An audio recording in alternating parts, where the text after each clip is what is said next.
Good morning, student. This is our fourth period on the topic superposition of waves. In the earlier lecture, we had seen the different properties of progressive wave as well as properties of what? A stationary waves. We know as far as the wave is concerned, it is nothing but what? A disturbance. In case of progressive wave, that disturbance, because progressive wave moves from one point to another point, from one region to another region. So in case of progressive wave, disturbance move from one region to another region with a different velocity. In case of progressive wave, disturbance travels from one region to another region with a different velocity. But in case of stationary wave, we know that velocity of stationary wave is zero. Because it is a wave, disturbance is created. So in case of stationary wave, disturbance remains in the same region. Disturbance, it does not move, it remains in the same region where it is produced. In case of stationary wave, disturbance remains in the same region where it is produced. The second point of difference between the progressive and stationary wave is that every particle, in case of progressive wave, every particle vibrates with same amplitude. Means if I say this is a progressive wave traveling through the medium and there is a stationary wave traveling through the medium, then as far as amplitude of vibration of every particle in case of progressive wave is concerned, remember, all the particles, they will vibrate about their mean position such that the amplitude of vibration of every particle is same in case of progressive wave. So in case of progressive wave, all particles vibrate with same amplitude about their mean position. But this is not the case with stationary wave. There are particles, those particles which are situated at the position of node. Their amplitude of vibration is zero. And as we move from the position of node towards antinode, then the amplitude of vibration of particle, it goes on, increases. And once again it will decreases. So in case of progressive wave, amplitude of vibration of every particles are same. While in case of stationary wave, particles at the node, they are having what? Zero amplitude. While particles at the antinode, they are having what? Maximum amplitude. And the amplitude of vibration of particle goes on increases while moving from node towards antinode. So amplitude of vibration are different for different particle and it increases from node to antinode. So the second point, it corresponds to the amplitude of vibration of particle. How to remember it? In case of progressive wave, all particles vibrate with same amplitude of vibration, while in case of stationary wave, different particles vibrate with what? Different amplitude of vibration. Particle at node has zero amplitude, and as we move from node to antinode, amplitude of vibration goes on, increases in case of a stationary wave. So this is the second point of difference.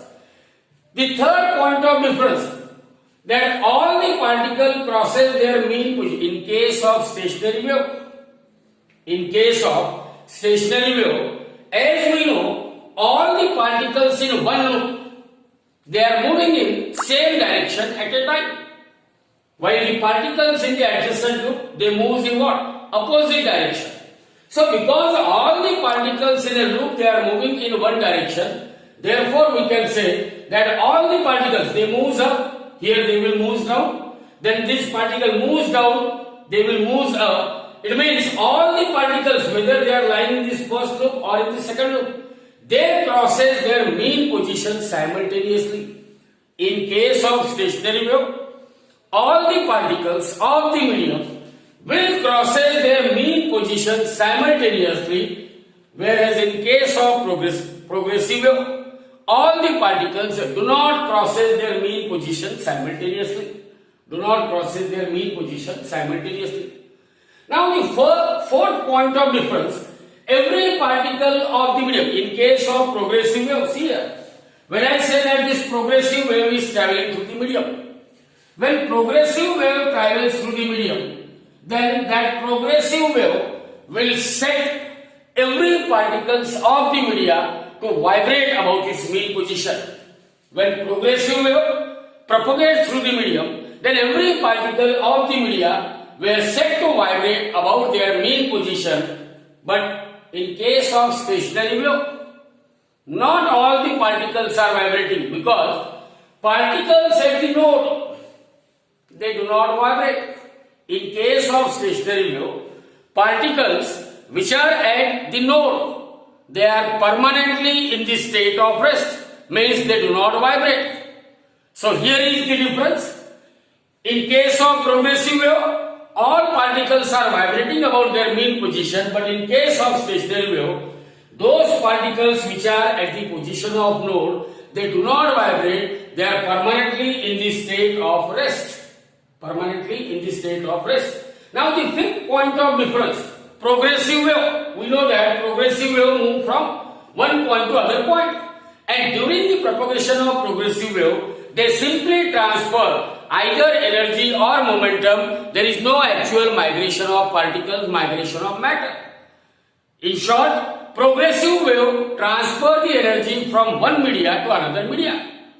Progressive wave transfer energy while traveling from what? One region to another region. But this is not the case with a stationary wave. What is the velocity of stationary wave? Zero. Means that stationary wave neither moves in forward direction nor moves in backward direction. In other words, we can say stationary wave do not transfer energy, whereas progressive wave will transfer energy from one region to another region. This is the fifth point. And the sixth and the important point, that as far as progressive wave is concerned, particles will have different phases. Every particle in case of progressive wave will have a different phase from the different particle. Means every particle will have what? Different phases. Every particle of progressive wave, they are having what? Different phases. But in case of stationary wave, all the particles in one loop, as they are moving in the same direction at a time, means all the particles in one loop, they are in the same phase. While all the particles in the adjacent loop, as they are moving in opposite direction at a time, means we can say all the particles in the adjacent loop, they are opposite in phase or having a phase difference of pi radian or 180 degree. So the last point, that every particle in case of progressive wave, phases of different particles are different. Leading particle always leads in phase with the preceding particle. So phases of different particles are different in case of progressive wave, while in case of stationary wave, all the particles in one loop, they are in the same phase, while the particles in the adjacent loop, they are opposite in phase. So this is all about the difference between progressive wave and a stationary wave, or compare progressive wave with a stationary wave. So in board examination, there might be a question for 2 marks or 3 marks that distinguish between progressive and that of a stationary wave. Now here we are having one more distinguish between harmonics and overtone. Harmonics and overtone. So as far as the simple experiment which we have to study in detail in the next period, that when a wire or a string is staged between the two rigid support, or we may have a pipe open at one end and closed at other end. When we plug the wire, we know that this wire can vibrate with different modes of vibrations. Or when a tuning fork which is tuned, that fork has some definite frequency.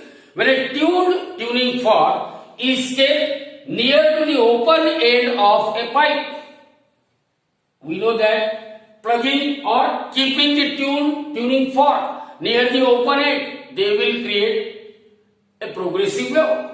That wave gets reflected from the two ends, or here that wave gets reflected from the closed end. Remember, depending upon the boundary condition, in case of string, what is the boundary condition? There must be a formation of node, at that end which is fixed to a rigid support, or in case of pipe, open at one end, closed at other end, what is the boundary condition? That there must be a formation of antinode at the open end and formation of node at the closed end. So whenever these waves will satisfy the boundary condition, then in that case either this string is vibrating with what? Different modes of vibration, or air column is vibrating with different modes of vibration, and as a result of which stationary waves are produced. So the minimum frequency or the natural frequency, with which this string is vibrating or with which air column is vibrating is known as a fundamental frequency. What is fundamental frequency of vibration? It is the minimum frequency, or it is the natural frequency with which either a string is vibrating or an air column in a pipe is vibrating is called a fundamental frequency of vibration, and that mode of vibration is called fundamental mode of vibration. So wire can be vibrated in a different mode of vibration. So the possible mode of vibration for string and air column are shown here. So you remember that as far as harmonics are concerned, what we can say? The integral multiple of fundamental frequency. What is the fundamental frequency of string? Fundamental frequency of string is 1 upon 2L under root of T by M. 1 upon 2L under root of T by M. In general, P upon 2L under root of T by M, where P represents the number of loops. P represents what? The number of loops. So remember, as far as harmonics are concerned, the integral multiple of fundamental frequency P into 1 upon 2L. In general, P into what? 1 upon 2L, where P is an integer. P is what? An integer having value from 1, 2, 3 and so on. So the integral multiple of fundamental frequency, including fundamental frequency, means along with the fundamental frequency, all the integral multiple of fundamental frequency together, they are called harmonics. All the fundamental frequencies and their integral multiple, whether they are present or not in a given sound. So all the fundamental frequency and all its integral multiple together, whether they are present or not in a given sound, they are called as harmonic. So what is the important point that you have to remember? Here fundamental frequency is included, and the integral multiple, all the integral multiples of fundamental frequency and fundamental frequency itself, they are all included in harmonics. Remember, whether they are present or not, irrespective of whether all the integral multiples of fundamental frequency they are present in a sound or not, we can define harmonic. So in short, the fundamental frequency along with all the integral multiples of fundamental frequency are called harmonics. All harmonics may or may not be present in a given sound. But in case of overtone, remember, fundamental frequency is not included. Overtones are those integral multiples of fundamental frequency which are actually present in a sound. Overtones are those integral multiple of fundamental frequency which are actually present in a sound are called overtone. So here, what is the frequency of first overtone? It is equal to 2 times the fundamental frequency. What is the frequency of second overtone? It is 3 times the fundamental frequency. What is the frequency of first overtone? It is 3 times fundamental frequency. Frequency of second overtone, it is 5 times the fundamental frequency. So those integral multiples of fundamental frequency which are actually present in a sound, they are called overtone. They are called what? Overtone. Remember, all overtones are always harmonic. All overtones are always harmonic and they are present. All overtones are always are not overtone. All overtones are always present in a given sound, but all harmonics may or may not be present in a given sound. May or may not be present in given sound. The first frequency higher than the fundamental frequency which is actually present in a given sound is called frequency of first overtone, while the fundamental frequency is the frequency of first harmonic. Fundamental frequency is the frequency of first harmonic. So in board examination, at least you must remember 2 points of difference between harmonics and overtone. Most of the time there will be a question on the differentiate between harmonics and that of a overtone. So these are the 4 different points that you can very easily memorize and you can score in board examination. Now we will see free vibration and force vibration. Now let us consider what do you mean by a free vibration and that of a force vibration. Now it is a tendency, natural tendency of every object that whenever we hit those objects or whenever we pluck those objects or whenever we release those objects from one of its extreme position, hit the prongs of tuning fork on a rubber cock, prong starts vibrating with a frequency equal to its natural frequency, or displace the pendulum from its stable equilibrium position to one of the extreme position and release it. It will oscillate with a natural frequency, or plug the wire of a guitar. It will vibrate with a frequency equal to its what? Natural frequency. So it is the natural tendency of a body that whenever we hit them or plug them, they vibrate with a frequency equal to its natural frequency, and those vibrations, whenever bodies are vibrating with a frequency equal to what? Its natural frequency, we can say those bodies, they are performing free vibrations. Those bodies are performing free vibration. In detail, let us see here. Here is the position of pendulum when point of suspension and center of gravity of pendulum, they are lying exactly one below the other. That pendulum is said to be in what? Stable equilibrium position. Let us displace that pendulum slightly to one of its side and release it. What we observe? That pendulum starts oscillating about its mean position, or pendulum is vibrating about its mean position. What is the frequency with which that pendulum is oscillating? That pendulum is oscillating with its natural frequency. So the vibrations of pendulums are called free vibrations. Again, in free vibration, what we observe? That in free vibration, amplitude of vibration, this is the amplitude of vibration. This amplitude of vibration goes on decreases. In case of free vibration, amplitude of vibration decreases. Why? Because of existence of frictional resistance. Maybe at the point of contact, maybe the resistance produced by air.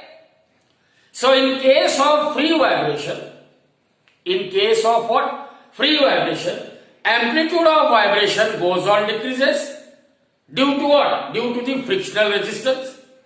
And this amplitude continuously decreases and finally that body will come to rest. Finally that body will come to rest. Hence you remember, in case of a free vibration, body has given initial displacement and then release. It starts vibrating with natural frequency. Vibrations are called as free vibration. In free vibration, amplitude goes on decreases due to frictional resistance, and finally that body will come to what? Rest. Finally that body will come to rest. Now in order to continue, suppose we want to maintain the amplitude of vibration constant. In case of a drill machine, we know that bit of a drill machine, why we are using drill machine? To drill a hole in a wall. So that drill bit has its own natural frequency of vibration, and we are applying the external force with the help of electric motor. So, as far as the vibration of drill machine is concerned or vibration of washing machine is concerned, in both the cases, that body is acted upon by what? External periodic force. And remember, the frequency of external periodic force is other than that of natural frequency of body.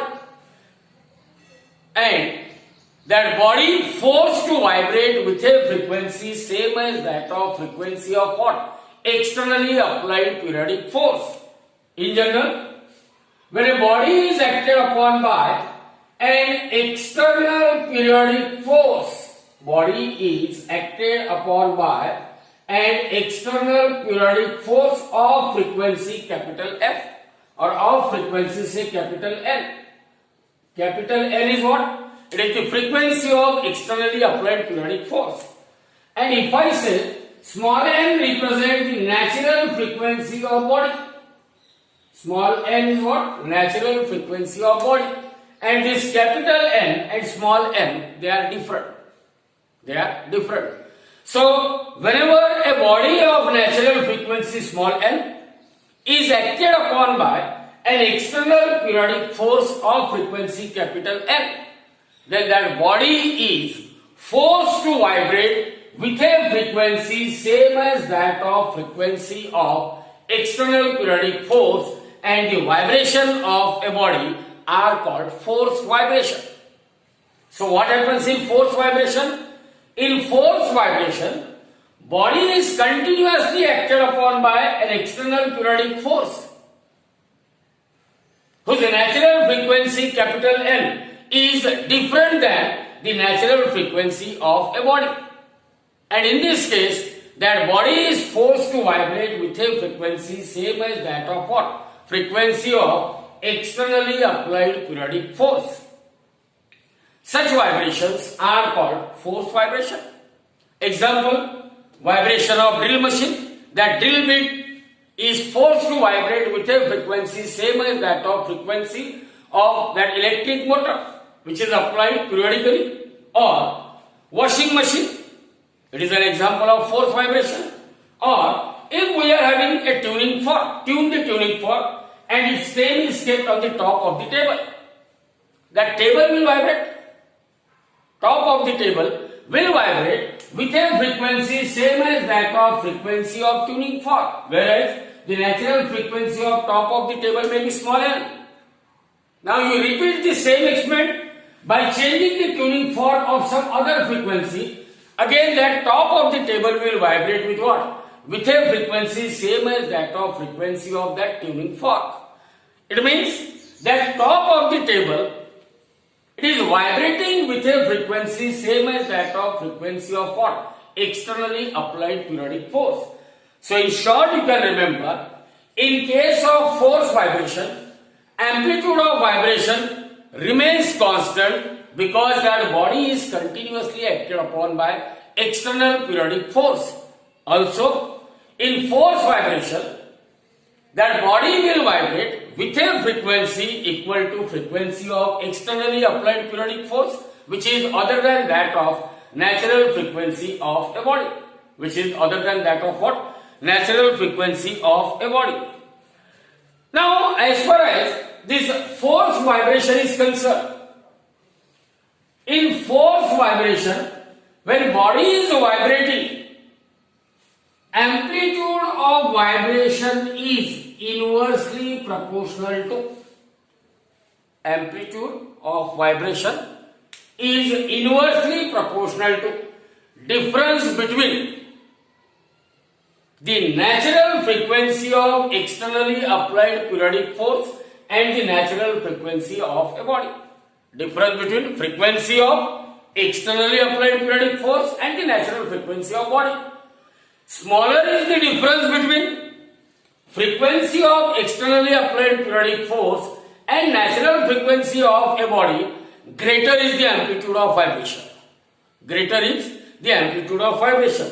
So you remember, in case of force vibration, amplitude of vibration is more if the difference between frequency of externally applied periodic force and the natural frequency of a body is small. Amplitude is large. Amplitude is large. In case if the frequency of externally applied periodic force becomes equal to natural frequency of a body, means when n equal to n, what happens to this amplitude? 1 by 0 means amplitude reaches to its what? Maximum value, and you can say there occurs a resonance. So resonance is a special case of force vibration in which a body is acted upon by an external periodic force whose frequency is same as that of frequency of what? Natural frequency of a body. Natural frequency of a body, and the amplitude of vibration is maximum because frequency of external force and natural frequency of body are same. So their difference is 0. Amplitude is inversely proportional to 1 upon n minus n, means amplitude of vibration is what? Maximum. Amplitude of vibration is maximum. So from examination point of view, if there occurs a question that differentiate between free vibrations and force vibration. So what is the first point in case of free vibration? Free vibrations are produced when body is disturbed. Free vibrations are produced when body is disturbed from its what? From its equilibrium position and released. From its equilibrium position and it is released. So you just move the pendulum from its equilibrium position to one of the extreme position and release it. That body is set into what? Free vibration. For force vibration, what is essential? Force vibrations are produced under the action of externally applied periodic force. For force vibration, it is essential that body is continuously acted upon by external periodic force. Now in case of free vibration, the frequency of free vibration, it depends on nature of the body. Frequency of free vibration, it depends on the nature of the body. And the frequency with which their body is performing free vibration is called its natural frequency.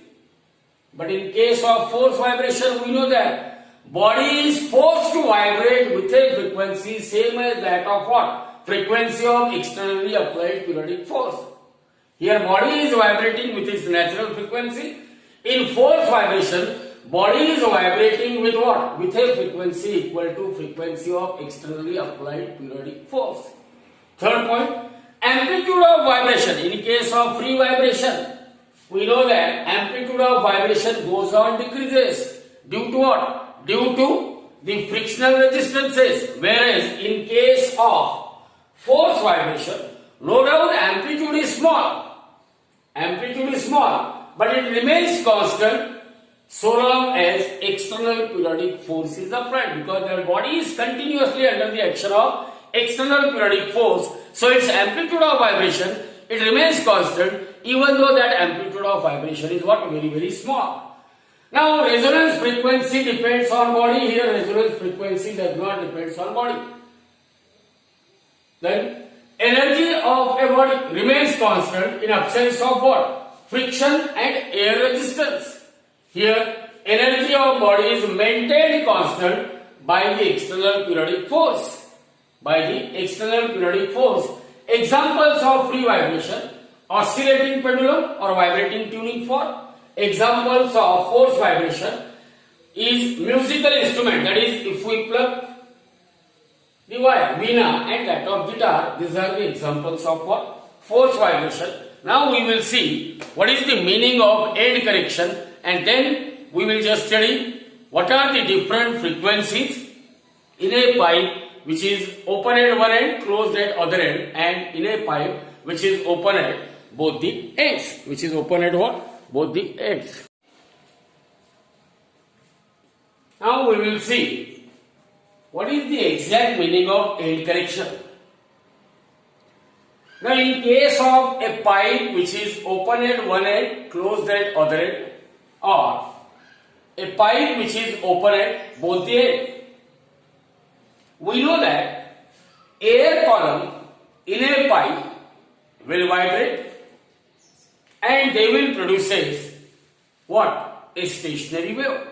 Because when a tuning fork is set into vibration and is kept near the open end of a pipe, it produces a longitudinal wave. That longitudinal wave propagates through the pipe and gets reflected from the closed end.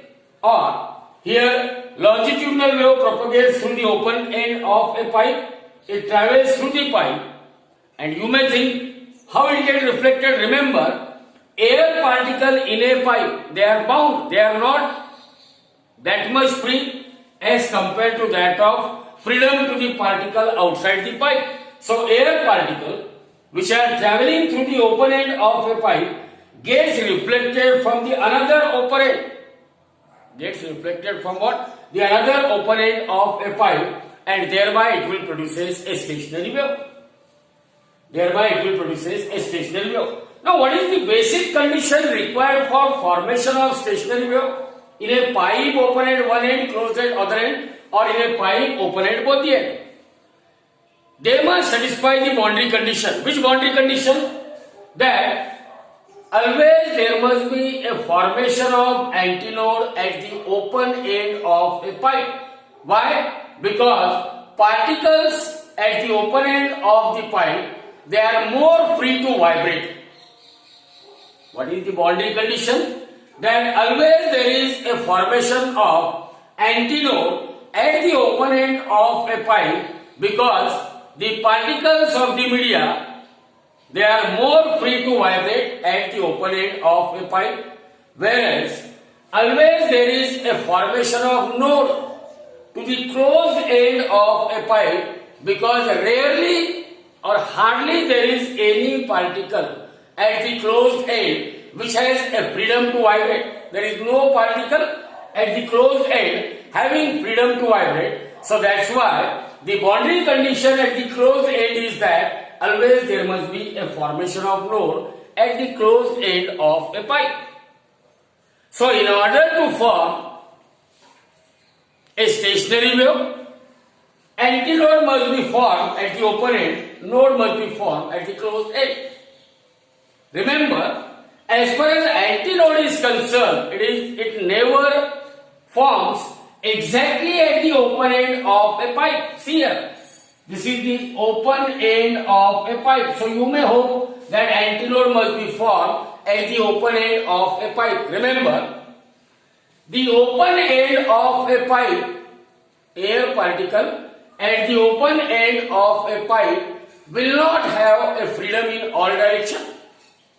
They will not have a freedom in all direction, but it is found that the air particle slightly beyond the open end of a pipe has more freedom to vibrate in all direction. Hence there will be a formation of antinode, not exactly at the open end of a pipe, but antinode is formed slightly above the open end of a pipe. That distance of separation between the open end of a pipe and the position of antinode, that distance of separation between what? Open end of a pipe and the position of antinode is called end correction. What is end correction? End correction is the distance. Distance between what? Distance of separation between open end of a pipe and the position of antinode, because antinode is formed slightly above the open end. So the distance of separation between open end of a pipe and the position of antinode is called end correction. Is called end correction.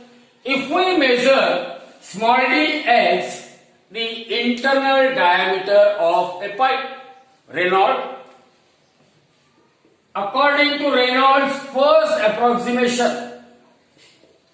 So Reynolds' first approximation, that as far as that end correction is concerned, end correction is denoted by a symbol small e. That end correction of a pipe, it can be expressed in terms of its internal diameter of a pipe. that end correction is always equal to 0.3 times the internal diameter of a pipe. Internal diameter of a pipe. Remember one thing, that as far as pipe closed at one end is concerned, for this pipe, the corrected length of air column, capital L represent what? Corrected length of vibrating air column. Corrected length of air column is equal to vibrating length of air column in a pipe. L is the length of pipe. So L will also represent the length of vibrating air column in a pipe. Small l represent what? Length of vibrating air column in a pipe. Capital L represent what? Corrected length of air column. Corrected length of air column is equal to vibrating length of air column in a pipe plus the end correction at one of the open end. There is one open end, so one end correction is needed. So the corrected length of air column is equal to length of air column vibrating in a pipe plus end correction at one open end, or L is equal to small l plus 0.3d. Now this is the case when pipe is open at one end and closed at other end. Now in case pipe is open at both the end, and we have to find out the corrected length of vibrating air column, then the corrected length of vibrating air column is equal to length of air column in a pipe, length of vibrating air column in a pipe, that is L, plus the end correction. Here end correction is needed at both the open ends. Means I will take 2 times the end correction. So L is equal to L plus 2 into 0.3d. So remember, whenever there is a question in board examination, find the corrected length of air column in a pipe open at both the end. You always take it as a sum of length of air column in a pipe plus 2 times the end correction, because that pipe is open at both the end and end correction is needed at both the open end. While in case of a pipe open at one end and closed at other end, the corrected length of air column is equal to length of air column, vibrating air column in a pipe plus a single end correction is needed because this pipe is open at one and only one end.